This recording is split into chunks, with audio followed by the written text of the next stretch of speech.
నువ్వు నన్ను కోపంతో ఒక దెబ్బ కొట్టినా ఆ నొప్పి ఉన్నంత వరకే బాధ తెలిసేది, తర్వాత మర్చిపోయేదాన్ని.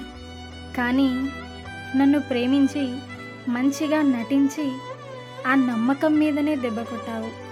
దానివల్ల గాయపడ్డ నా మనసు నిన్నే కాదు కదా, ప్రపంచంలోని మనుషుల్ని నమ్మాలంటేనే భయపడేలా చేసింది.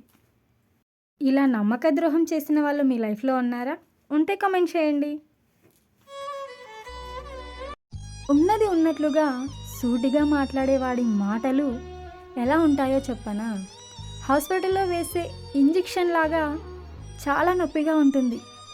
కానీ అది మనల్ని బాధ పెట్టడానికి కాదు, మన ఆరోగ్యం బాగుండడానికి. అలాగే సూటిగా మాట్లాడేవాడి మాటలు కూడా మనల్ని నొప్పించడానికో లేదా బాధ పెట్టడానికో కాదు, మనల్ని బాగుపరచడానికి మాత్రమే అని మనకు తర్వాత తెలుస్తుంది. అవునా కదా? అవుననుకునే వాళ్ళు కామెంట్ చేయండి, కాదనుకునే వాళ్ళు స్క్రోల్ చేసేయండి. Thanks for watching. ఇష్టం లేకున్నా ఇష్టం ఉన్నట్లు నటించావు నాతో. నీది కేవలం నటనే, కానీ నాది నిజమైన ప్రేమ. నీది నటనే, నాది జీవితం. గాయపడ్డది నువ్వు కాదు, నేను. బాధపడుతుంది కూడా నువ్వు కాదు, నేనే. జీవితం శూన్యం, నాదే.